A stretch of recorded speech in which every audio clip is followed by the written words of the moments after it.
हमने ये पुंसवन कर्म शुरू किया है, तो वो आप अवश्य उसको पुंसवन नस्य करा सकते हैं और वो महिलाओं को करना है और पुष्य नक्षत्र से स्टार्ट करके उसको हर एक 2-3 दिन पर एक-एक बार लगभग 1.5 महीने तक करना है।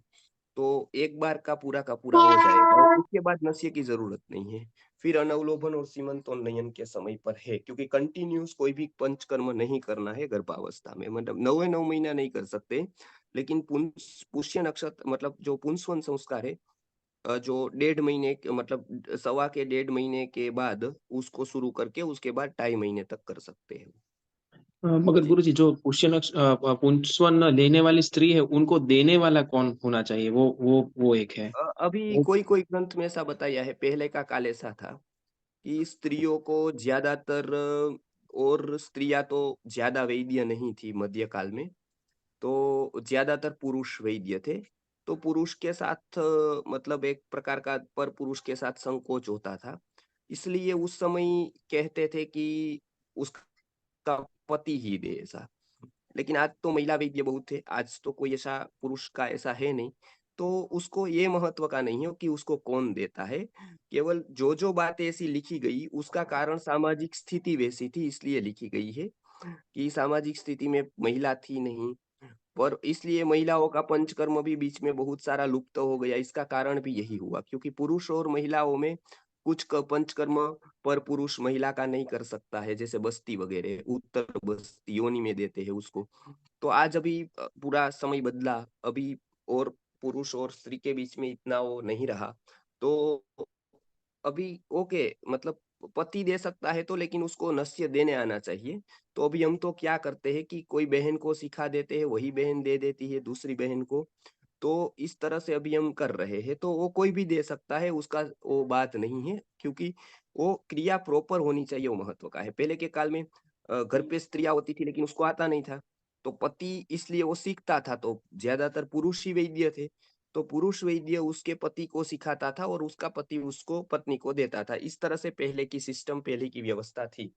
अब ओके वैद्य अभी तो देते हैं अपने पंचकर्म क्लिनिक हो गए हैं, तो अभी घर पे तो आप कोई भी उसको दे सकता है। मतलब अभी स्त्री वर्ग है, बच्चा है या कोई भी उसको सीखना पड़ेगा तो उसको ईज़ी है। नासिका में से देना है तो ईज़ी है। उसको शूलाकरम जैसे और नस्य देते हैं, इसी तरह से इसको देना है। जी। जी, किरणबेन कापड़िया को कुछ प्रश्न है। जी, किरणबेन।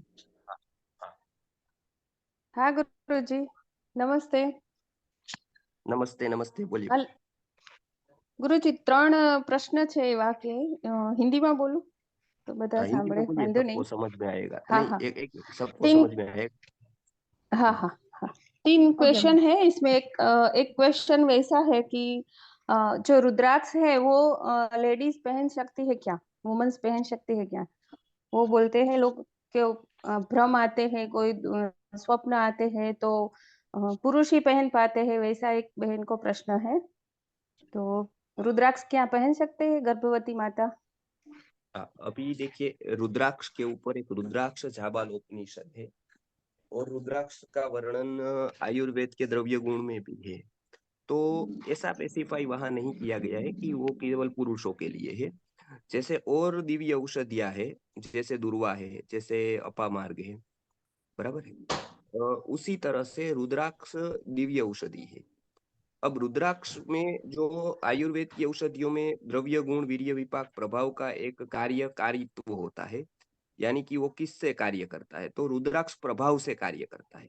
यानी कि रुद्राक्ष की माला आपने पहनी है, तो वो बीच का जमाना ऐसा आ गया कि दिखावा का आ गया, तो वो लोग जो साधु सन्यासी भी पहनते हैं वो बाहर सब कुछ पहन लेते हैं, उसके ऊपर रुद्राक्ष पहनते हैं, तो उसका कोई मतलब नहीं है। रुद्राक्ष शरीर को टच हो ऐसी जगह पर पहनना है। तो गर्भावस्था में हमने गर्भ विज्ञान नामक पुस्तक में रुद्राक्ष के बारे में लिखा है, वो आप पहले पढ़ लीजिएगा। रुद्राक्ष के बारे में पूरा प्रकरण लिखा है हमने गर्भ विज्ञान पुस्तक में। तो वो बहनें पहन सकती है। दूसरा उसका उपयोग ऐसे भी किया जा सकता है कि यदि आपके पास प्योर रुद्राक्ष हो, क्योंकि पंचमुखी रुद्राक्ष अभी है तो वो प्योर हो सकता है। और मुखी रुद्राक्ष कोई संभावना कम होती है क्योंकि 99% रुद्राक्ष है वो पंचमुखी आते हैं और 1% जो रुद्राक्ष है वो और आते हैं और मुखी। तो लोग अभी क्या करते हैं, आर्टिफिशियल उसको केमिकल डालकर उसको मुखी बनाते हैं।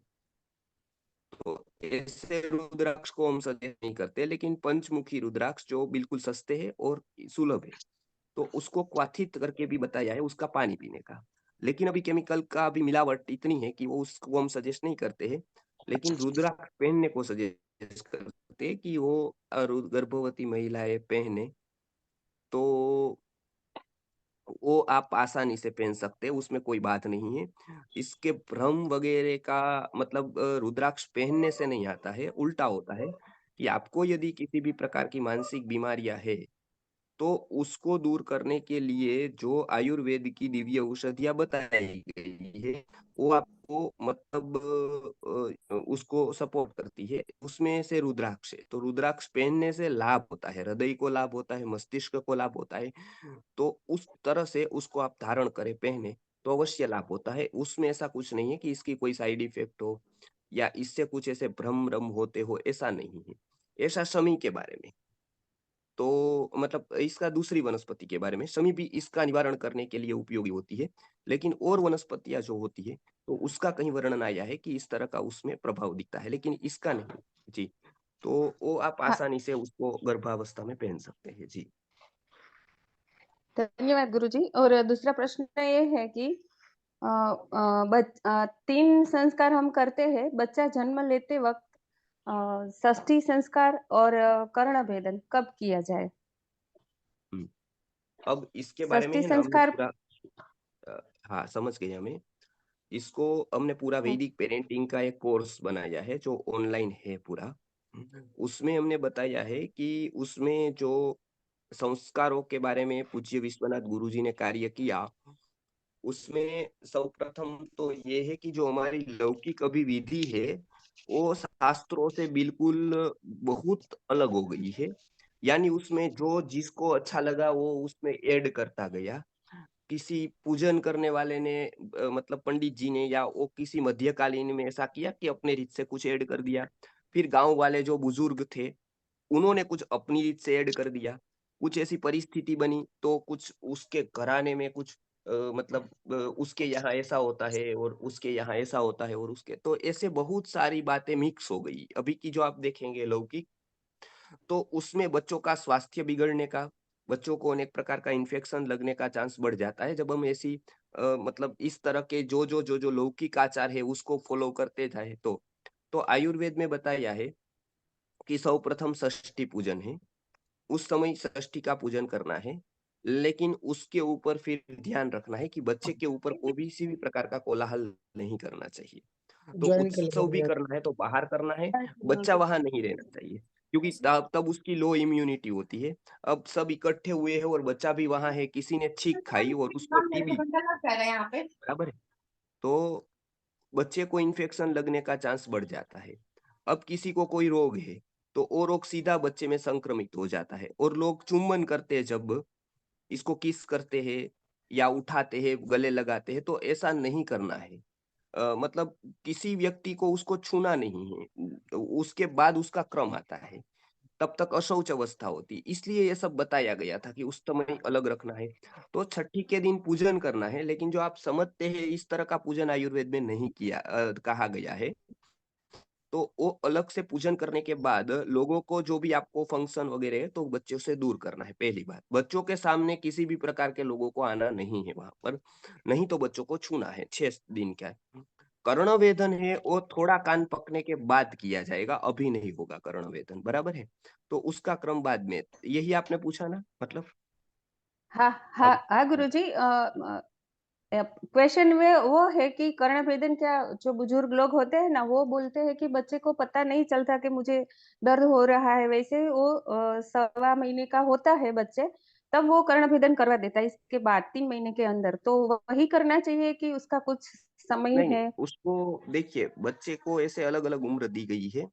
कर्ण का जो एक तो कर्ण भेदन कहाँ करना है ना, वो लोगों को पता नहीं होता है, कैसे करना है वो दूसरा पता नहीं होता है। तो इसलिए उसको थोड़ा बड़ा हो जाने के बाद कोई बात नहीं, वो बाद में भी करेंगे तो चलेगा। और मेरे ख्याल से तो, और मैंने जहां तक अध्ययन किया है, पूज्य गुरुजी ने बताया है 3 महीने से मतलब जो भी थोड़ी शक्यता है पकने की, वो पकेगा तो थोड़ी तकलीफ होगी क्योंकि उसको और हम दवाई नहीं दे सकते हैं 6 महीने के पहले। जब तक अन्नप्राशन नहीं होता है, तब तक कुछ हम्म रिस्ट्रिक्शन होता है दवाई देने में। जैसे उसको सुवर्ण प्राशन, हम्म अमृत प्राशन, बाल रक्षामृत वो तो दे सकते हैं। लेकिन और बहुत हम्म सारी औषधियाँ हैं, वो नहीं दे सकते हैं। तो मानो कि उसको शरीर की प्रकृति ऐसी रही और उसको पका मानो।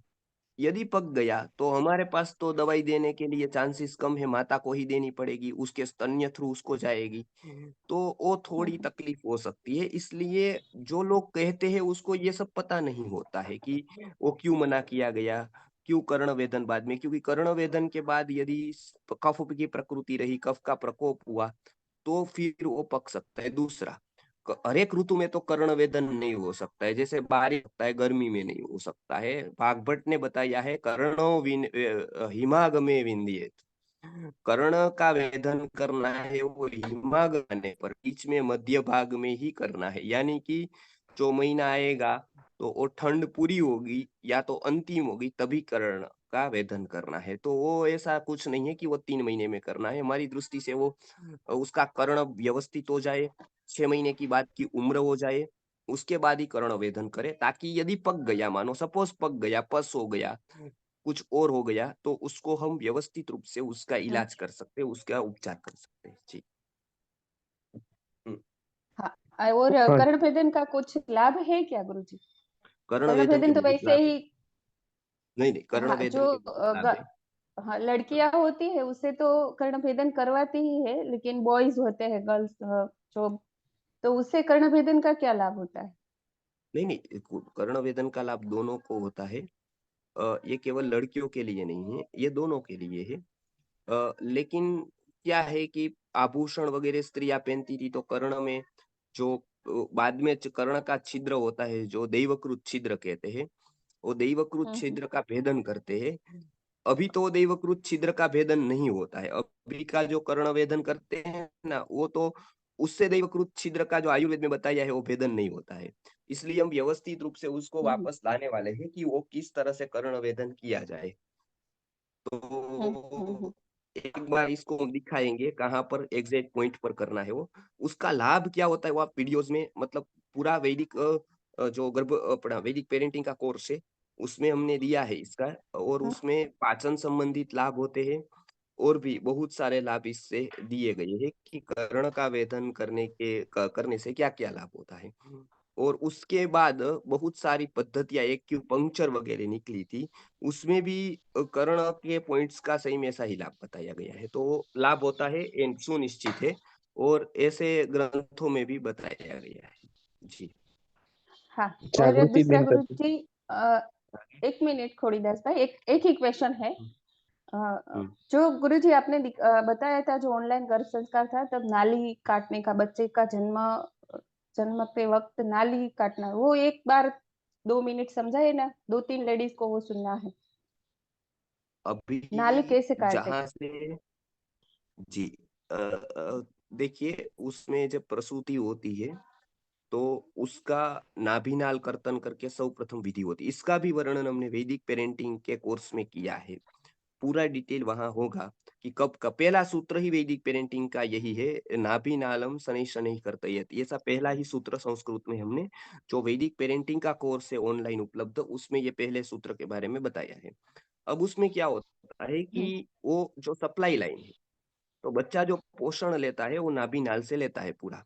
मतलब माता के जो, उसको जो माता के साथ वो मतलब जुड़ा है, तो उसका जो पोषण की जो सप्लाई लाइन है वो नाभि से जुड़ी है, बराबर है। अब नाभि से उसको पोषण होता है पूरा। तो अब वो क्या होता है कि वो जब बाहर आता है, तब उसका सर्वप्रथम विधि ये होती है कि नाभि को अभी कर्तन करना है, मतलब अलग करना है दोनों को। अब ये क्या होता है, सडनली यदि वो किया जाए, और ये बात अभी पेपर में आई, हमने यही बात हमारे 5 साल के पहले वीडियो में बताई थी, और पूज्य गुरुजी ने यही बात लगभग 25 वर्ष पहले बताई थी। यही बात आज पेपर में नितिन आर्य जी ने मुझे कटिंग भेजा ना, ये प्रॉब्लम अभी दिखा लोगों को, क्योंकि उस स्तर पर प्रॉब्लम आ गया, तब लोगों को ये पता चला। सामान्य व्यक्ति को तो ये प्रॉब्लम पता ही नहीं है, और गायनेक को तो बिल्कुल पता नहीं है बात। अब जैसे मनोविज्ञान का अभ्यास हुआ, जैसे लोग जानने लगे, उस तरह से उसका हुआ। लेकिन पूज्य गुरुजी ने ये बात 30-35 साल पहले बता दी कि इससे क्या होता है। और हमने ये 5 साल पहले सर्वप्रथम यूट्यूब पर बताई थी कि नाभिनाल कर्तन कैसे करना है और उसके बाद उसका क्या करना है। तो नाभिनाल कर्तन में क्या होता है, सडनली यदि उसको किया जाए, अभी क्या होता है कि नाभिनाल कर्तन में तुरंत उसको काट देते हैं। तुरंत काट देने से एक प्रकार का सेप्टिक आघात जिसको हम कहते हैं, शॉक शॉक किसको कहते हैं, सॉरी, उसको शॉक मतलब एक तुरंत सप्लाई लाइन बंद हो जाती है। तो बच्चे को एक साइकोलॉजी मतलब तुरंत सप्लाई लाइन बंद होने से उसको थोड़ा शॉक लगता है और उसके बाद उसको थोड़ा-सा मतलब एकदम जा रहा था और उसके बाद वो सप्लाई लाइन बंद हो गई, नाभिनाल कर्तन हो गया, दोनों अलग हो गए, तो बच्चे को कोई ऐसे तकलीफ देखने में नहीं पड़ती है। लेकिन उसके जो सप्लाई लाइन बंद होने की वजह से जो थोड़ा डिस्टर्बेंस उसके साइकोलॉजिकली होता है, वो होता ही है। तो इसके कारण आयुर्वेद में बताया है उसको धीरे-धीरे काटना है। इसलिए हमारे वैदिक पेरेंटिंग का पहला सूत्र ही ये बनाया है। अभी नाभिनाल का कर्तन करने से आयुर्वेद में बताया पहले धीरे धीरे धीरे धीरे थोड़ा थोड़ा थोड़ा थोड़ा करके उसको काटना है। अभी मॉडर्न में उसको तुरंत काट देते हैं साधनों के माध्यम से। तो ऐसा नहीं करना है। इससे देर तो 2-3 मिनट का ही फर्क लगता है। लेकिन वो फर्क बहुत बढ़ जाता है क्योंकि वो सप्लाई लाइन का एक बिल्कुल जुड़ा हुई बात है। अब वो तुरंत टूट जाएगी तो उसमें थोड़ा आघात लगता है बच्चे को और भी नुकसान होते हैं। तो उसके पेपर में आया था, अभी जी ने मुझे भेजा था, तो उसमें भी यही था कि तुरंत नाभिनाल का कर्तन न करे, अपितु थोड़े-थोड़े, थोड़ा-थोड़ा, थोड़ा-थोड़ा करते जाए। यानी कि नाभि की नाली है, उसको जुड़ी है, वो धीरे-धीरे काटे। बस 3 मिनट लगेगी, 4 मिनट लगेगी, लेकिन धीरे-धीरे काटे। वो एग्ज़ैक्ट अर्थ है। वो विषय ऐसे गायनेक का है क्योंकि उस समय वहाँ गायनेक के स्टाफ ही काटता है, पूरा पैरामेडिकल स्टाफ होता है वो। वो हमारा रोल उसमें नहीं होता है। हमारा रोल केवल उसको मार्गदर्शन देने में या फिर हम उसको सजेस्ट कर सकते हैं कि ऐसी-ऐसी बातें हैं। संस्कार के नाम पर उसको कर सकते हैं कि एक ऐसा हमारा संस्कार है, आप इस तरह से काटिएगा। तो आप संस्कार को कहेंगे, तो वो लोग स्वीकार करेंगे। मतलब उसको शरीर से लेंगे कहेंगे, तो वो लोग कहेंगे कि वो तो हम ज़्यादा जानते हैं, पता है वो सब कुछ। लेकिन हम विधि के अनुसार कहेंगे कि ऐसी विधि है हमारी। सुवर्ण प्राशन में भी हम ऐसा ही कहते हैं कि ये हम विधि से हम देते हैं ऐसा प्राशन, तो लोग बहुत कुछ नहीं कहते हैं। यदि हम ये कहते हैं कि हेल्थ के लिए देते हैं या तो फिर कुछ, तो वो लोग कहते हैं कि नहीं, नहीं, नहीं देना चाहिए, वो है, तो सब कुछ ऐसा। तो ये एक है, तो ओके, वो नाभिनाल कर्तन का विषय बड़ा है, ऐसा हम डिटेल में एक बार लेंगे, लेकिन अभी इतना ही कि उसको धीरे-धीरे काटना है। जी, जागृति करके कोई है? धन्यवाद। हाँ धन्यवाद जी, गुरुजी। जी। हाँ, जागृति करके कोई है? जी। हाँ, जागृति बेन? हाँ, नमस्कार गुरुजी। हाँ, अ, जी, हाँ। अभी एक तो महिलाओं का प्रश्न है कि हुँ, आपने जो पुष्वन कर्म में जो नस्य का बोला है आपने, हुँ। तो वो महिलाओं को अभी पता ये नस्य का पता चला है। तो उसका एक महिला का तीसरा मंथ चल रहा है, एक का तीसरा मंथ पूरा हुआ है, तो क्या वो ये पुष्वन नस्य का हाँ, कर सकते हैं? हाँ, वो कर सकते हैं। पुंसवन संस्कार के बाद 5 महीने तक ये कभी भी किया जा सकता है मतलब, ओके। बराबर और है? अभी हाँ। वो महिलाओं का ये भी प्रश्न है कि इस मंथ में उसे कौन से स्तोत्र या पुस्तक या कुछ ऐसा पढ़ना है, तो क्या उसका मार्गदर्शन आप कर सकते उम, हैं? हुँ, समझा नहीं, क्या कहा? अ, वो महिला है जो उसे गर्भ हुँ, संस्कार का अभी अभी पता चला है, तो हुँ, उसे वो करवाना है। तो किरण हुँ, बेन के साथ मेरी बात भी हुई है, लेकिन हुँ। उसको इस मंथ में कौन से पुस्तक पढ़ना है, क्या कुछ ऐसा हुँ। कोई है? हाँ, ओके, समझ गया मैं। अभी हाँ, थोड़ी देर मतलब आप अभी तो जो शांत रस वाली जितनी भी पुस्तक है, मतलब जितना भी आपको जो रस रुचि बनती है, उसके अनुसार आप अच्छा साहित्य पढ़ें, कुछ भी जिसमें आपका इंटरेस्ट हो, ओके। बराबर? और शांत भाव हो। उसके बाद उसका क्या होता है कि रस के अनुसार उसको कहानी या फिर कथाएँ वगैरह पढ़ना होता है। तो चौथे महीने में, 5वें महीने में, छठे 7वें महीने में, क्योंकि उसके हिसाब से उसके जो इंद्रियाँ है या फिर और ऑर्गन्स है, जैसे मन है, हृदय है, बुद्धि है, उसका डेवलपमेंट उस महीने में आयुर्वेद ने बताया है। तो अभी ठीक मतलब एक रस की बात है कि वो रस वाले, जैसे अभी पहले 3 महीने है, पुंसवन का समय है, तो शांत रस वाली पुस्तकें पढ़े, मतलब ओके, मतलब ऐसी कथाएं पढ़े जो शांत रस वाली हो, मतलब ऐसा जो उसको रस लगे, अच्छा, जहां पर उसका मन लगे, जहां पर वो कनेक्ट हो पाए मन से, तो उस तरह की पुस्तकें, उस तरह का साहित्य पढ़े, खास करके जैसे रामायण, महाभारत, गीता, जो हमारे से कनेक्ट है, हमको उसका नॉलेज भी है थोड़ा बहुत, जी और जी ऐसे वीडियो सुने। उसके बाद हम विशेष कहते हैं कि साहस की चतुर्थ महीने में प्राणमय कोश का विकास होता है, गर्भ का, तो जी उसमें उस तरह की कथाएं। 5वें महीने में मन का विकास होता है, तो उस तरह का। 6ठे महीने में बुद्धि का विकास होता है। जी 7वें जी महीने में ओज का विकास होता है। तो उस तरह की अलग अलग कथाओं का हमने अभी कोर्स बनाया है। वो भी लगभग आपके पास लगभग अभी 15-20 दिन में आ जाएगा, वैदिक गर्भ विज्ञान करके है। उसमें हमने पूरी जी डिटेल रख दी है कि कैसे उसको आपको गर्भावस्था में क्या पढ़ना है, उसके साथ क्या नहीं करना है। क्योंकि बार बार हम ये बताते हैं तो लोगों को इतना लाभ नहीं मिलता है, जी और जी एक भी बात बहुत बार बतानी पड़ती है, तो ओके, लोगों को पता नहीं। तो अभी हमने ये कोर्स में ही कर दिया है, ताकि जो ज्वाइन हो सके वो कोर्स पूरा का पूरा सुन लेंगे। जी तो क्या है कि उसके एकदम क्लियर हो जाएगा कि ओके, उसको कैसे साहित्य पढ़ना है, कौन सी एक्टिविटीज करनी है। तो बाहर की कोई एक्टिविटीज की ज्यादा जरूरी नहीं है, जो भी मॉडर्न में सभी गीत सुनवाते हैं और टाइम पास करते हैं। तो जो जी जितना जरूरी होगा हमारे ग्रंथों के आधार पर, आयुर्वेद के आधार पर, वही हम जी उसको इसमें हम सजेस्ट करते हैं। तो अभी उसको शांत रस वाली कहानी सुननी है। जी। और ये जो आपने जो नस्य का बोला वो अहमदाबाद तो में भी वो मिल यहाँ सकता है? पर आप पुंसवन नस्य कहेंगे वैशाली दीदी को, उसका नंबर आपको खोड़ीदास भाई दे देंगे अभी। किरण हाँ है, दीदी भी, मेरे पास किरण वैसा दीदी, का नंबर है मेरे हाँ, पास। बस उसको ऐसा बताइएगा कि पुंसवन नस्य हमको चाहिए। तो पुंसवन नस्य का वहाँ जो विभाग है हमारा फार्मेसी का, वहाँ पर आप बोल दे दें तो वो आपको भेज देंगे। पुंसवन नस्य उसका नाम है, आप नाम याद रखिएगा। ओके ओके जी जी धन्यवाद गुरु जी। नमस्ते। हाँ। हेलो गुरुजी। हाँ। हाँ, आप हमारे लास्ट मंथ में अगर पानी कम हो रहा है तो क्या करना चाहिए? ओके, लास्ट मंथ में पानी कम यदि हो रहा है तो हाँ सर्वप्रथम तो ये अभी थोड़ी उसको ध्यान रखकर एक थोड़ी चिकित्सा करनी चाहिए। लेकिन लास्ट मंथ अभी तो ठीक है, अभी मैं बताता हूँ। लेकिन पानी का ध्यान ना वो पहले से ही रखना होगा, और होता है ऐसे आयुर्वेद की दृष्टि से, वो पहले से ही रखना होता है। उस पर जितने भी मतलब गर्भ संस्कार के केंद्र है या बहुत सारे गए, उसके ऊपर ध्यान नहीं देते हैं। हमने हमारी पुस्तक में इसलिए उसमें 5 अमृत आहार लिखा है। 5 प्रकार के गर्भ पोषक आहार है। गर्भ पंचामृत आहार, गर्भ पंचामृत औषध। तो उसमें सर्वप्रथम हमने उसका वर्णन दिया है।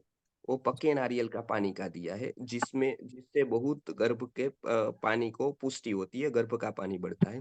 अब उसको क्या करना है मैं बताता हूँ।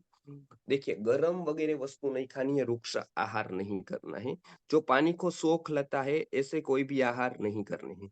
फिर ज्यादा काम करेंगे, ज्यादा भाग दौड़ करेंगे तो भी वो सूख सकता है, इसके लिए ऐसा नहीं करना है।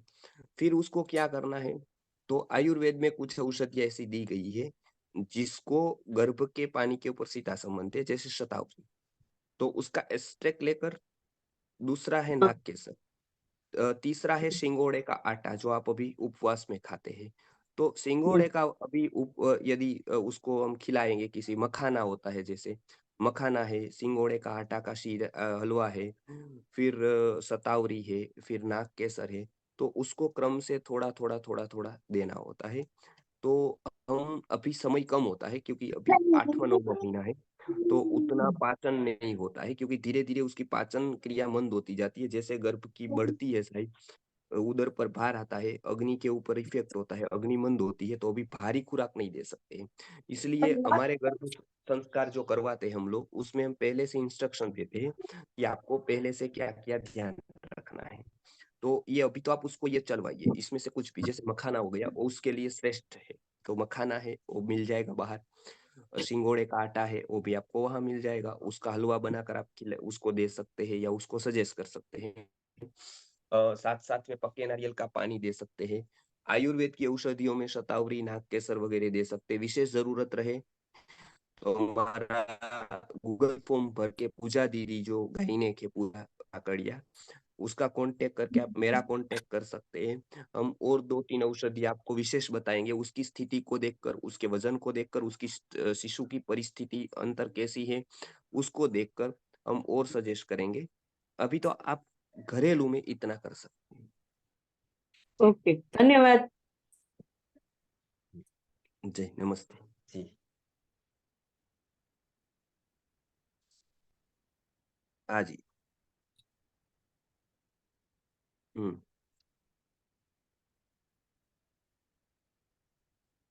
हेलो। हाँ बोलो बोलो बोलिए। हाँ जी। नमस्ते। नमस्ते आचार्य हाँ जी। नमस्ते। हाँ हाँ जी, मुझे एक्चुअली दो प्रश्न पूछने हैं। एक तो ये है कि जैसे फर्स्ट मंथ में वो जो आप मतलब बेबी होने के बाद में जब बताते हैं कि वो हनी और चांदी के सिक्के से हनी को चटाते हैं ऐसे करके एक संस्कार के अंदर। बेस्ट मखान है। एक मिनट एक मिनट। हाँ एक मिनट। क्या? हाँ चांदी के सिक्के से चटाते हैं तो हाँ हाँ, तो वो अभी जैसे मॉडर्न डॉक्टर बोलते हैं कि हनी नहीं देना है, फर्स्ट ईयर के अंदर में हनी देना ही नहीं है बेबी को। तो वो चीज हाँ मतलब हाँ, कैसे एक मिनट समझ गया, मैं समझ गया। अ, अ, आप मतलब जन्म के बाद आप बोलते हैं, हाँ, गर्भ का जन्म के बाद। प्रश्न नहीं है पहले। हाँ, पहला ओके। भी जन्म के बाद का क्वेश्चन। मैं समझ गया। ओके। अब जो मॉडर्न के डॉक्टर्स है वो बताते हैं कि हनी में कुछ प्रकार के इन्फेक्शंस हो सकते हैं, इसके लिए हनी बर्थ के समय पर नहीं देना है, सीधा नहीं देना है उसको हनी। तो ये बात उसकी सही है। हनी का ये विज्ञान है और ऋषि मुनि जानते थे। इसलिए अभी हमारे यहाँ एक बात क्या होती है कि हनी को नहीं देना है ऐसा जब बताते हैं, तब हनी में कुछ ऐसा पाया जाता है जो उसका गुण होता है, उसके कारण वो नहीं देना है। ओ ओके, वो हम भी बताते हैं और उसके साथ हम 100% सहमत भी है कि हनी नहीं देना है। अब दूसरा कंसेप्ट जो आयुर्वेद का ये होता है, आयुर्वेद में हनी देने का बताया है पहले से, आजन्म 7 या 6 वस्तुएं बताई है। अब आप एक विचार करिए, हम किसी भी बात के निर्णय लेने के पहले उसकी पूर्व भूमिका को देखते हैं। सर्वप्रथम जब अन्न का कंसेप्ट भारत में आया, अन्न का दिया मतलब गेहूं है, या गेहूं नहीं लेकिन जौ है या चावल है या और कोई भी प्रकार के अन्न, तो उस समय ऋषि मुनियों ने अन्न की इतनी प्रशंसा की है। उपनिषदों में, आयुर्वेद में अन्न के बारे में बहुत बताया है वृत्तिकर, तो भी उनको 6 महीने से पहले बच्चों को देने का मना किया है।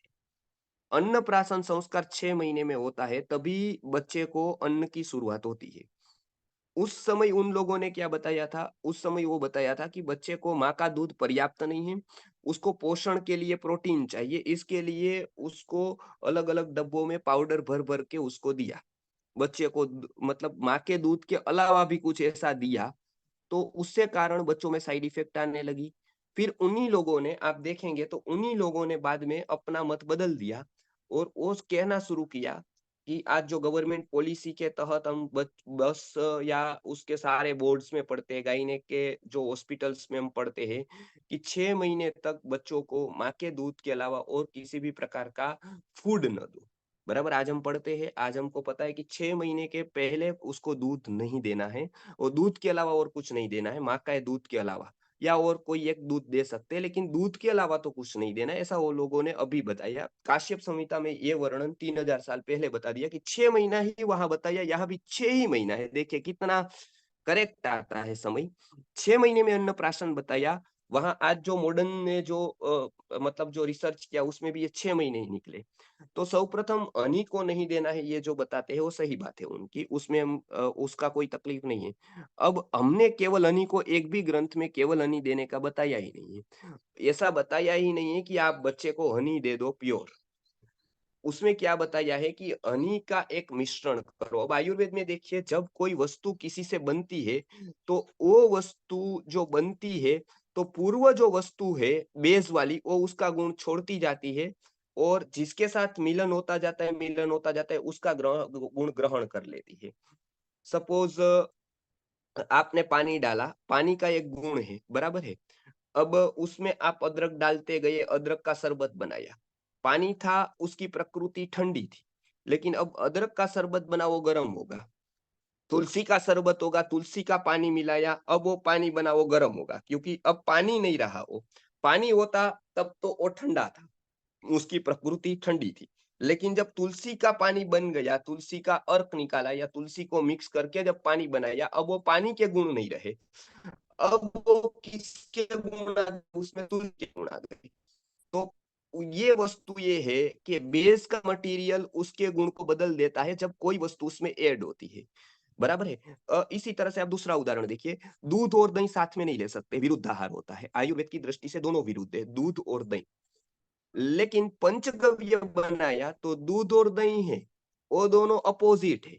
लेकिन उसके साथ यदि 3 वस्तुएं आ गई, गोमय गोमूत्र आ गया, या फिर घृत आ गया, तो वो 5 बन गया तो आप ले सकते हैं। क्यों ले सकते हैं? क्योंकि तब वो दूध या दही नहीं है, तब दोनों ने अपने अपने गुण छोड़ दिए। उसको कहते हैं योग पद्धति। अब आयुर्वेद का एक विशेष रिसर्च है, उसने कब गुण को छोड़ता है द्रव्य, कब ले लेता है, उसका माइक्रो लेवल पर रिसर्च किया है।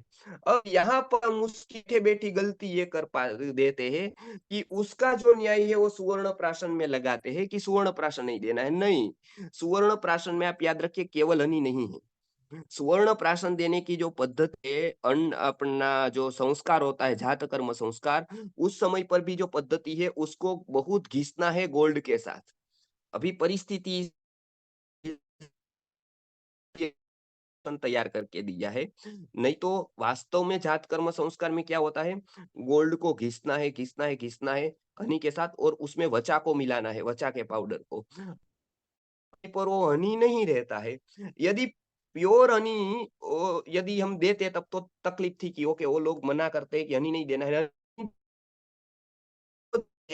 हनी के साथ एक प्रकार की विशिष्ट औषधि बना कर देते हैं जब हनी का वो दोष नहीं रहता है। इतना करने पर आयुर्वेद का सिद्धांत है मर्दनम गुणवर्धनम, मर्दनम दोषनाशकम। मर्दन करते पर पूर्व का जो दोष होता है वो उसका नाश होता जाता है, गुण बढ़ते जाते हैं। उसी तरह का उसका नियोजन करते हैं। तो ये बात उसकी भी सही है, लेकिन हनी नहीं देना है। आप यदि कोई प्योर हनी देता है तो हम मना करते हैं कि वो उसकी बात सही है, प्योर हनी नहीं देना है बच्चों को 1 साल तक। हाँ, लेकिन हनी वाली औषधियाँ उसको अवश्य देनी है। ये आप दोनों का विवेक रखिए। आयुर्वेद के लोग भी उसका जो खंडन करते हैं वो भी जाने बिना उसका करते हैं। लेकिन आयुर्वेद को सूक्ष्म दृष्टि से वो लोग पढ़ेंगे यदि ग्रंथों को सानिध्य, तो वो लोगों की बात अपनी जगह पर सही है। हम जो कर रहे हैं ग्रंथकारों ने बताया है, तो आपको आश्चर्य लगेगा, एक भी ग्रंथकार ने प्योर हनी देने का बताया ही नहीं। क्योंकि उसके पास जो आज उसको पता चला है और ऋषि मुनियों को हजारों साल पहले पता चल चुका है। तो हनी प्योर देने की बात एक भी ग्रंथकार ने नहीं कही है। जिसने भी कही है उन्होंने ये बताया है कि वचा के साथ, घृत के साथ, सुवर्ण के साथ, ब्राह्मी घृत के साथ, तो ये अष्टमंगल के साथ, ऐसे अन्य औषधियों के साथ ही उसको हनी में प्रयोग लाने का बताया है। जी जी। एक प्रश्न और है कि जैसे ये पुंसावन संस्कार में आपकी जो किताब है गर्भ विज्ञान, उसमें एक ये बताया है हाँ। कि सोने या चांदी की आकृति बनवाकर महापुरुष की, और फिर उसे रेड हॉट करके फिर दूध में डालना है ऐसा करके। तो वो वाला मतलब वो कैसे, थोड़ा उसको बताएंगे कि मतलब वो क्या, जैसे पुष्य नक्षत्र का उसमें लिखा है कि पुष्य नक्षत्र में करना है। तो अभी जैसे हमारा 11th वीक चल रहा है, तो अभी क्या हम उसे कर सकते हैं या अब हम नहीं कर हाँ, पाएंगे उसे? अभी देखिए, एक मिनट उसकी समझिए बात। अष्टांग हृदयम नामक जो ग्रंथ है उसमें वाग्भट ने ये बताया है।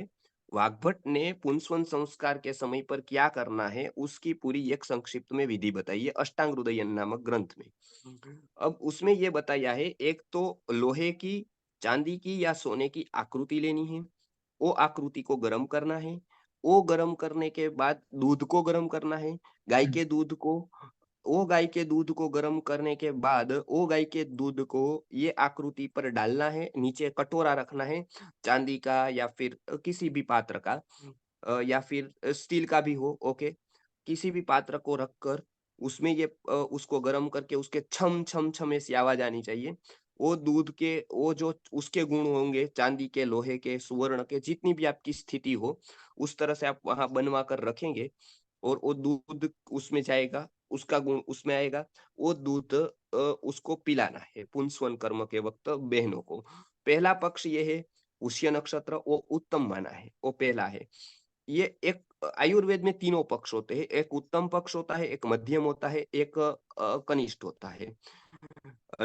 अकरण से अल्पकरण प्रबल होता है, ऐसा आयुर्वेद का न्याय है। वो थोड़ी भाषा उसकी ऐसी है। तो अकरणात् मंदकरणम श्रेयः, ऐसा आयुर्वेद में बताया। तो नहीं करने से अच्छा है कि वो पुष्य में हो तो अच्छा है, नहीं तो कोई भी समय पर आप 10 या 12 वीक पर कर दो। ये 3 महीने के भीतर भीतर ये कर दीजिए। तो ये आप कभी भी पुष्य में करें उत्तम, नहीं है ओके कोई भी समय पर करें। तो इसमें मतलब जी अब वो जो आकृति है, तो वो आकृति अब जैसे मान लो हम श्री कृष्ण की बना रहे हैं, श्री राम की बना रहे हैं, तो वो एग्जैक्ट किसी मतलब भी बननी बनाए चाहिए। उससे नहीं नहीं ऐसा कुछ नहीं है। वो तो क्या है, एक पुरुष आकृति का ही वर्णन है, ऐसा कुछ वर्णन नहीं है कि वो कृष्ण की राम की, ऐसा कुछ नहीं है। कोई भी पुरुष आकृति एक चाहिए, उसका वर्णन है। वो तनु लिखा है उन्होंने, इसलिए छोटी होनी चाहिए। तो उतना छोटे में तो उतना आप क्लियर कट ऐसा नहीं कर सकते, लेकिन पुरुष आकृति होनी चाहिए और उसको सही समझ में आ जाए उसका एक। इसलिए हम सूर्य की बनवाते थे। हरडीकर दादा थे अहमदाबाद में, वो सूर्य की आकृति बनवा कर रखते थे और उन्होंने लगभग हजारों लोगों को ये पुंसवन कर्म करवाया था उन्होंने निस्वार्थ भाव से। तो वो सूर्य की आकृति आप करेंगे तो वो इजीली समझ पाएगा, क्योंकि वो बनाने में भी आसान होती है ऐसे एकदम। गोल बना करके सूर्य बना दे हाँ मतलब। हाँ, वो उसके पास तैयार होती है। क्योंकि क्या है कि ये जो बहुत छोटी आकृति में उसको बिठाना बहुत कठिन होता है अभी के समय पर। तो उस समय आप ऐसा कर सकते हैं कि सूर्य की आकृति उसको कहेंगे कि बना दे, सूर्य की आकृति बनाकर उसके बाद उसके ऊपर आप ये सब कर सकते हैं। तो इसमें समय का भी कुछ है कि किस समय करना है? नहीं, सुबह कब सुबह सुबह सुबह करना है? सुबह ही करना है। इसका वर्णन आया है कि वो सुबह पूर्वाह्न में यानी पूर्व में ही करना है, मतलब 11 बजे से 10 बजे से पहले पहले।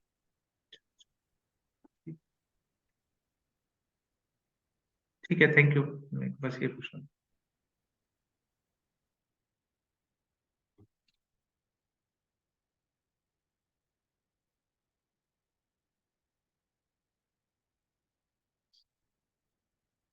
हाँ जी। और कोई प्रश्न हो तो?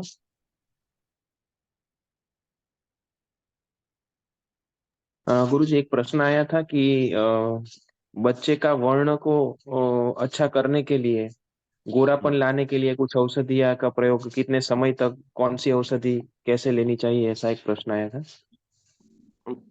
जी अलग अलग औषधियाँ बच्चों के वर्ण पर प्रभाव डालती है।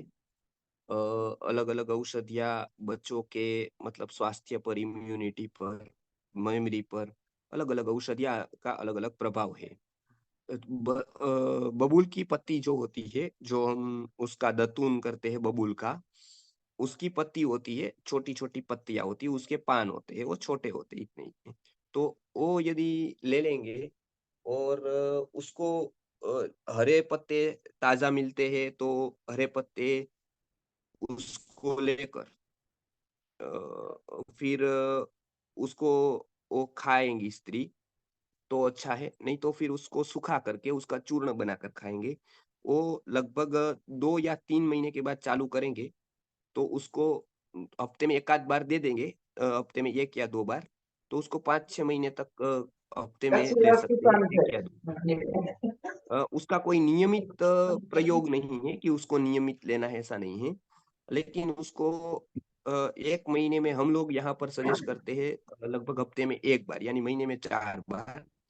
और वैसा वो 6 महीने तक करे। तो 3 महीने से स्टार्ट करके 6 महीने तक बबूल की पत्ती का सेवन करें। उसका पाउडर भी मिलता है तैयार, तो वो पाउडर भी ले सकते हैं। अभी हम भी उसका बहुत लोगों ने बताया था तो उसका प्रयत्न करते हैं कि पाउडर मिल जाए थोड़ा बहुत, ताकि आपको तकलीफ ना हो, क्योंकि दिल्ली में मुंबई में वो बबूल ही ढूंढना कठिन होता है। तो व्यवस्था इस तरह की करेंगे कि उसको इस तरह के मिल जाए तो आसानी से वो लोग घर पर ले सके। जी। हम्म हम्म।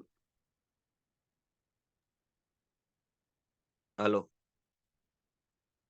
जी गुरुजी, हाँ, अभी और तो कोई बबूल की प्रश्न किसी पत्ती है, को? उसका विशेष प्रभाव है। बाकी तो गर्भ सुवर्ण प्राशन है, बाकी की गर्भ औषधियाँ है वो तो लेनी ही है। वो बच्चे की इम्यूनिटी पर, वो भी वर्ण पर अच्छा ही असर डालता है। गर्भ सुवर्ण प्राशन जो सुबह हम्म 10 ड्रॉप लेने होते हैं, उसका भी वर्णन आता है कि वो भी वर्ण्य है, यानी कि बच्चों के वर्ण हम्म को निखारने वाला, सुधारने वाला है। तो गर्भ सुवर्ण प्राशन की फॉर्म्युलेशन जो पूज्य विश्वनाथ गुरु जी ने की थी, तो वो केवल संस्कृत आर्य गुरुकुलम ने उसको बनाया था, अब तक बनाता है काश्यप संहिता के आधार पर।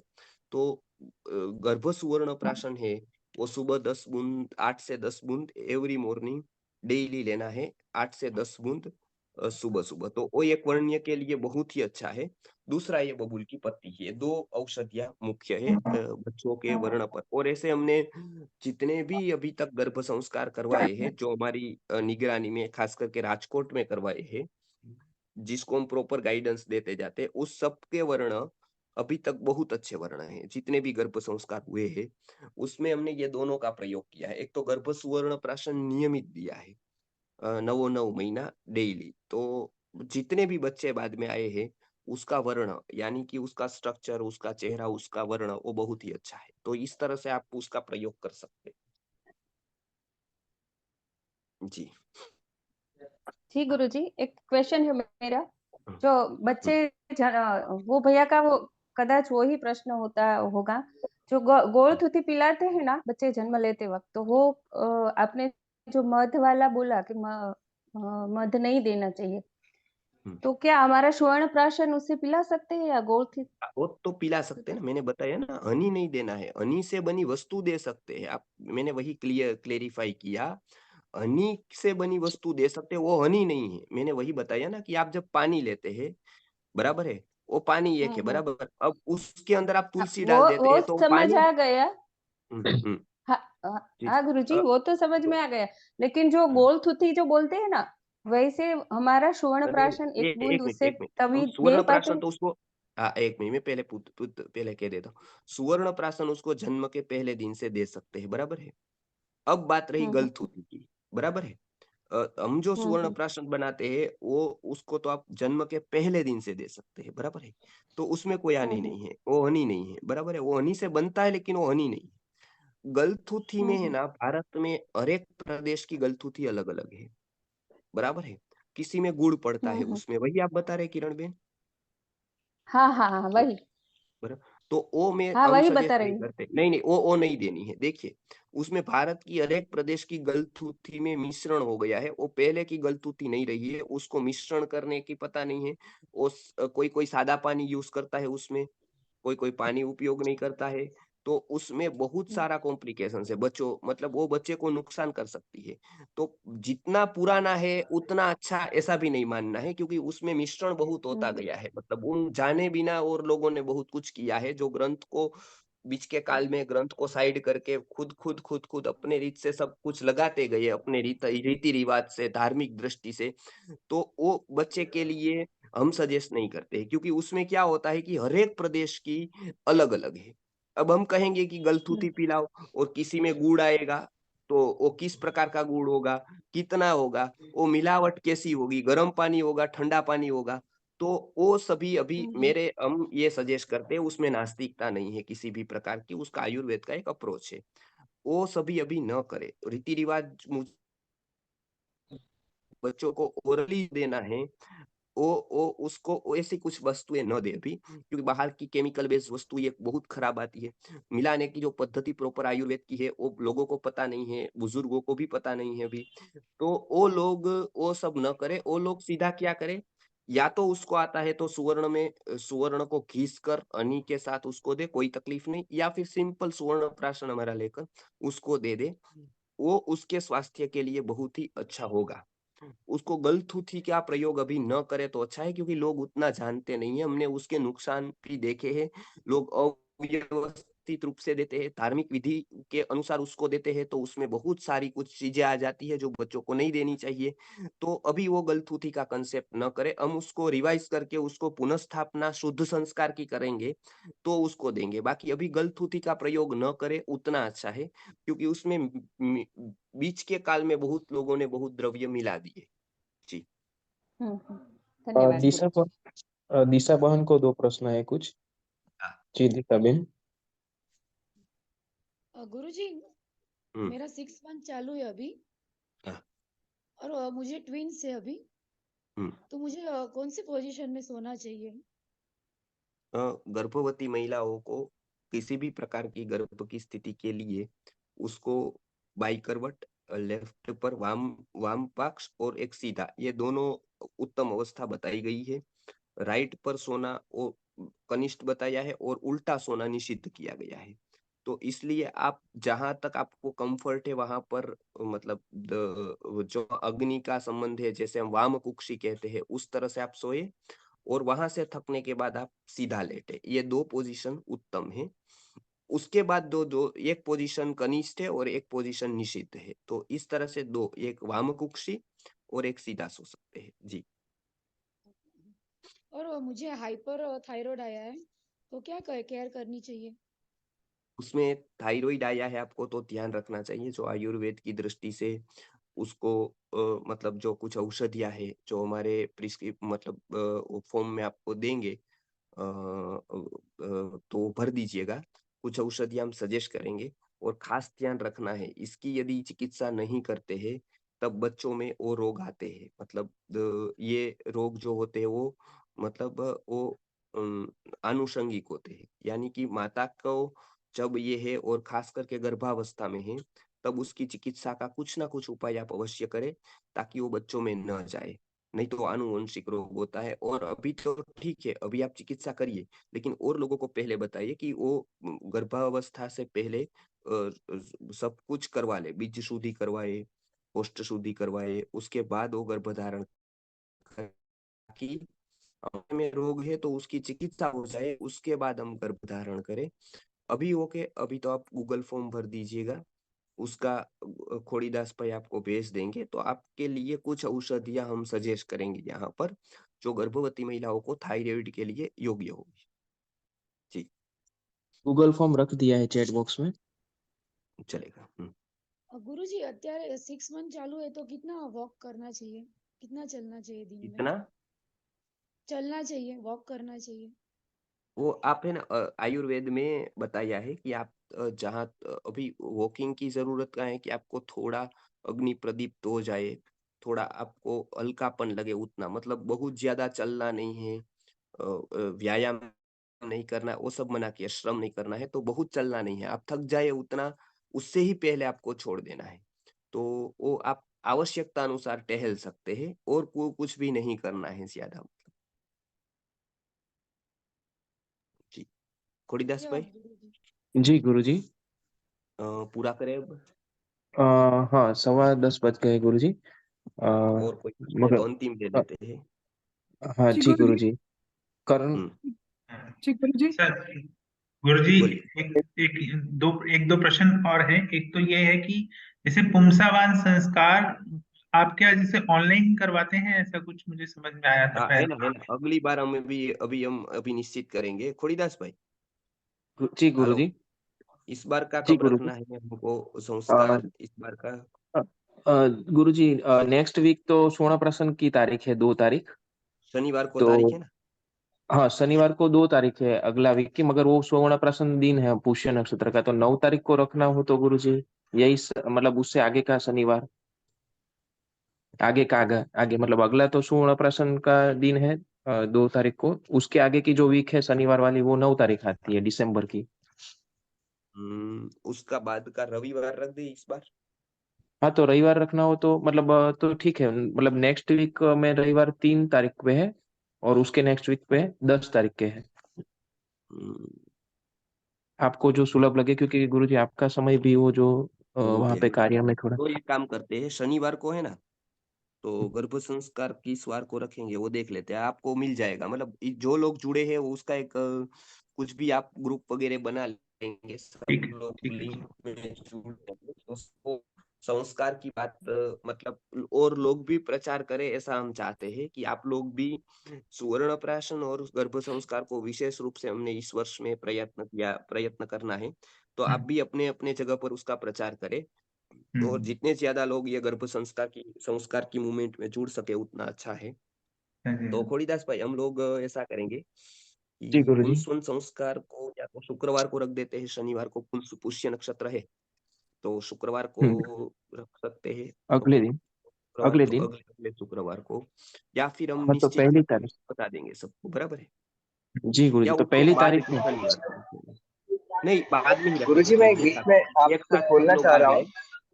आवाज आ हाँ, रही है? हेलो। हाँ, हाँ, थोड़ीदास भाई वो मैं हम बोल रहा आपको हूँ ना बता कि देंगे। जैसे ये हाँ विषय तो बहुत गंभीर है अपना, पर आपने हाँ छुट्टी के दिन ही रखे, जैसे सैटरडे संडे क्या है लोग ज्वाइन कर पाएंगे, और शुक्रवार के दिन मात्रा घट जाती है क्योंकि सबका कार्य भी रहता है।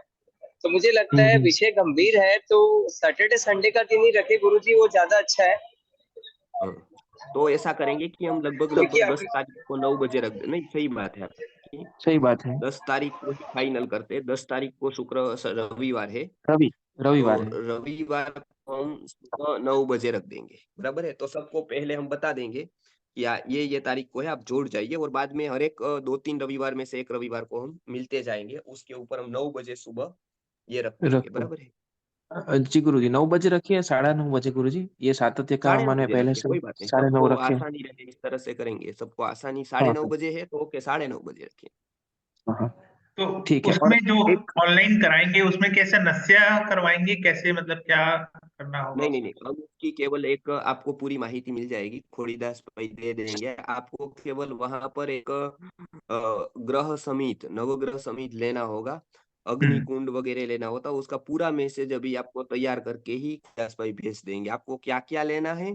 और हम्म जरूरत रहे तो आपको वैशाली बेन का फोन नंबर दे देंगे, तो उसमें हाँ, वो सब बता देंगे कि आपको क्या क्या। नस्य नहीं होता है, नस्य आपको घर पर देना होता खुद पे करना है। गुरु जी, एक चीज हम इसमें कर सकते हैं कि एक पूरा अलग से एक गूगल सॉरी व्हाट्सएप का एक लिंक ही बना देते हैं, जो इस संस्कार में आने वाले हो, तो उसमें लोग जुड़ते जाएंगे, तो हमारा मैसेज भी उन लोगों को काफी समय कैसा होता है है। हाँ, कि यहाँ पे बराबर। डायरेक्ट लोग आए तो होते हैं। एक ऐसा ग्रुप अभी अभी का एक, हाँ बरोबर बरोबर, तो ऐसा एक ग्रुप बना दीजिए कि इससे अभी के जो लोग हैं ना, वो अपने अपने नंबर वहां पर चैट में रख दे।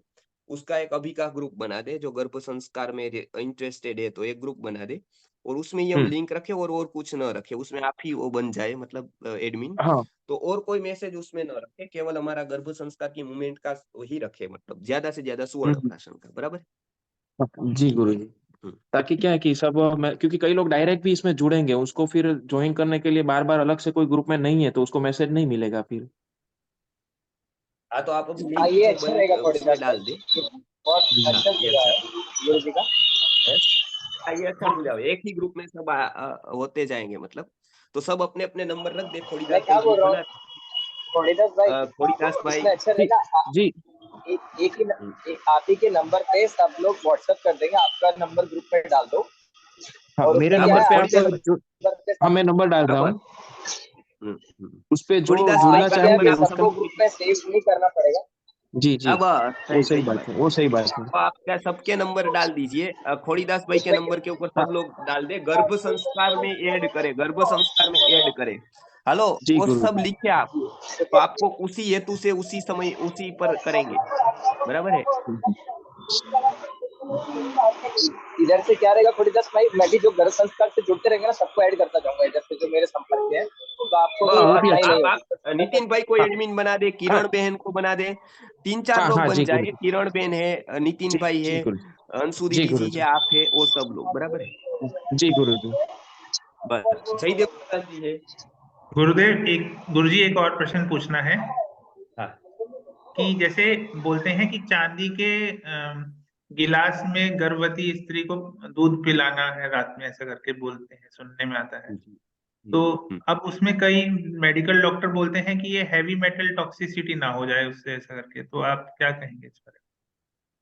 हाँ ओके, मतलब जो वो वहीं पर प्रश्न यही आता है, जो हेवी मेटल टॉक्सिसिटी का जो कंसेप्ट है, वो हम्म लोग एक प्योर मेटल को लेकर उसकी टॉक्सिसिटी को ही और द्रव्य में कह देते हैं, बराबर है।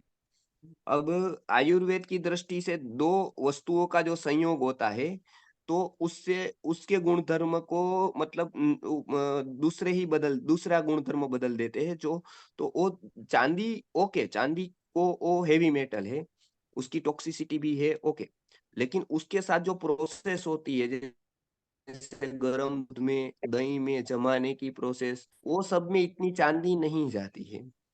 बहुत सूक्ष्म रूप में जाती है और उसकी कोई टॉक्सिसिटी नहीं होती है। वो तो हमने बहुत सारे प्रयोग करके भी देखा है। तो उसमें इतनी टॉक्सिसिटी नहीं जाती है, क्योंकि वो दूध में कितना चांदी जाएगा? आप विचार करिए, गरम-गरम दूध होगा, वो ये गिलास में जाएगा। हाँ, चांदी की ओर जब आपको कुछ और लेना है, उसका फ़ॉर्म, भस्म वगैरह सीधा, तब तो उसका विचार है। लेकिन पात्र में तो इतना नहीं जाता है, इसके लिए वो कोई तकलीफ नहीं है, मतलब उसके कोई तकलीफ नहीं है कि वो टॉक्सिसिटी में वो नहीं है, क्योंकि उसका आयुर्वेद ने पूरा विचार किया है उसका, चांदी का, सुवर्ण का, ताम्र का, सबका। जी, जी, खोड़ीदास भाई और गुरुजी एक प्रश्न था। हमारे यहाँ लास्ट एक लड़का है 1.5 साल से, वो 1.5 साल का था तब से उसको डायबिटीज हो गई है, अभी 14 साल का हुआ है, इंसुलिन ले रहा है। तो उसको हम क्या सुवर्ण प्राशन दे सकते हैं और क्या औषधि कर सकते हैं कि उसका डायबिटीज रिकवर हो सके? उसको है ना, आप गूगल फॉर्म भर दीजिए, ताकि हम उसका हाँ प्रॉपर देख लेते हैं। यहाँ के जो हमारे भूमित सर है, पूजा दीदी हाँ। है, तो उसको क्या हम कर सकते हैं। टाइप 1 डायबिटीज में एक विशेष औषधियाँ कुछ आती है, तो ओके। इसके लिए आप उसको गूगल फॉर्म भरने के बाद कांटेक्ट करें। उसमें मैं उनको ये सजेस्ट करूंगा कि वो कौन सी आयुर्वेदिक औषधियाँ ले, बच्चे को क्या क्या करे। तो ये बहुत मतलब गंभीरता है इस विषय पर, हाँ तो हाँ इसलिए हाँ। आप उसको गूगल फॉर्म भरवाने के बाद ही करें तो अच्छा है। पाको हाँ। चल सर। हम्म।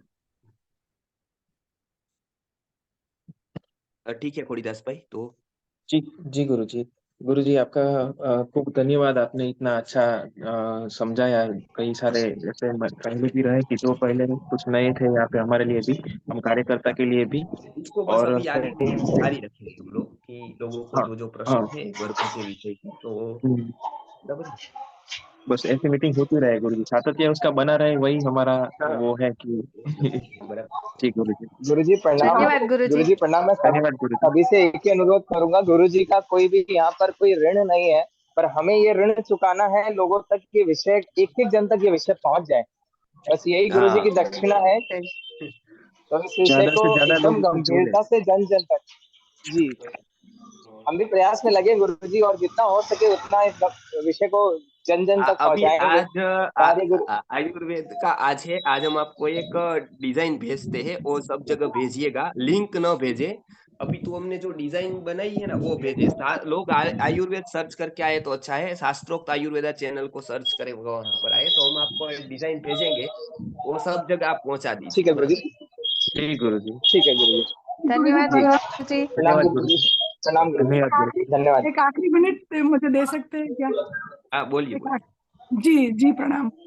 एक्चुअली मैं इस्कॉन से जुड़ी हूँ, और रितेश भाई जो बीजापुर में, उन्होंने मुझे आपका नंबर रितेश दिया भाई था। है, बराबर। Yes yes. तो उनसे पहले भी मेरी बहुत बार बात हो चुकी है, और हम इस्कॉन में मतलब पूरा वैदिक सिस्टम से ही रहते हैं। मतलब जी। इस्कॉन जो है सनातन धर्म का पालन करता है। और अभी फॉरेन में भी, अपने यहाँ तो उसका प्रचार कम है, फॉरेन में भी सब ये normal delivery, no allopathic medicine, सब वो एनिमल जो सोर्स से जो मेडिसिन बनती है वो भी नहीं लेते, फॉरेन कंट्री में भी। तो इसके लिए मैं आपका कांटेक्ट करने ही वाली थी, और बीच में आपका ये लिंक मिल गया। तो आपसे अच्छा। बहुत बहुत हमें बहुत उम्मीद है, और हम हमेशा आपके संपर्क में रहेंगे। जी जी। और हमारा वैदिक विलेज भी अभी 3 वैदिक विलेज बन गए हैं, और अच्छा। उसके लिए हाँ, और वहां भी मतलब घर में ही डिलीवरी करवाना शुरू कर दिया है 2.5 से। अच्छा, हॉस्पिटल बहुत जाना नहीं है, नहीं जाना है हमें। समझ गया हाँ, समझ गया। उसमें हम तो क्या क्या इसके उपयोग, लिए समझ ट्रेनिंग, और आप जैसे बोल रहे हैं, हम खुद उसको बहुत स्प्रेड करना चाहते हैं, तो आपके सहयोग बहुत चाहिए हमें। सही बात, सही बात। तो उसका है और ना, ये तो थोड़ी आप देर जानते पहले हैं, इस्कॉन तो इंटरनेशनल है, इंटरनेशनल लेवल पे है। वो तो पता है, मतलब मैंने नहीं कार्यक्रम मतलब, भी हुए हैं। हाँ हाँ मेरे हाँ। कार्यक्रम इस्कॉन में बहुत सारे आयोजन, अभी पिछली बार नासिक में हुआ था, बम्बई में बहुत सारे आयोजन किए थे, आयुर्वेद के, पंचगव्य के, जी जी। ह्यूमन हेल्थ के, बहुत सारे कार्यक्रम हो गए हैं। हाँ जी। तो आप है ना उसका मतलब ओके, आप खोड़ीदास भाई को मेरा नंबर ले लीजिएगा, हाँ, फिर मैंने हम इसलिए संपर्क करके। रिक्वेस्ट की थी कि खोड़ीदास भाई का नंबर शेयर करें, मैंने सेव कर लिया है खोड़ीदास भाई का नंबर। चले चले और चले। हाँ हाँ, तो आगे का जो भी होगा, हम उसके थ्रू आपसे मतलब संपर्क में रहेंगे, और आपका बहुत सहयोग चाहिए हमें। जी जी, चलेगा। और ये बहन जी जो अभी बता रहे थे, उनका नंबर और उनका नाम मुझे भी जरा प्लीज। और हाँ बहन जी हाँ, मैं रक्षा त्रिवेदी, हम्म, मेरा नाम मैंने नंबर पहले भी किया है, अभी चैट बॉक्स में मैं डाल देती हूँ। ओ में रख थैंक देंगे आप, चलेगा चलेगा, एक ही अभी ग्रुप में अभी भेज अभी देंगे, चैट ठीक बॉक्स है। में मैं डाल देती हूँ वो ओके मेरा नंबर, प्लीज। हाँ ओके, धन्यवाद। हाँ, ओके, नमस्कार, धन्यवाद सबको, धन्यवाद गुरुजी। धन्यवाद। हाँ प्लीज ये मेरा नंबर जरा ले ले। मेहुल जी, हाँ वो ले लेंगे, वो ले लेंगे। मेहुल जी, हाँ, अहमदाबाद से बोल रही हूँ मैं, अहमदाबाद में हूँ। हेलो।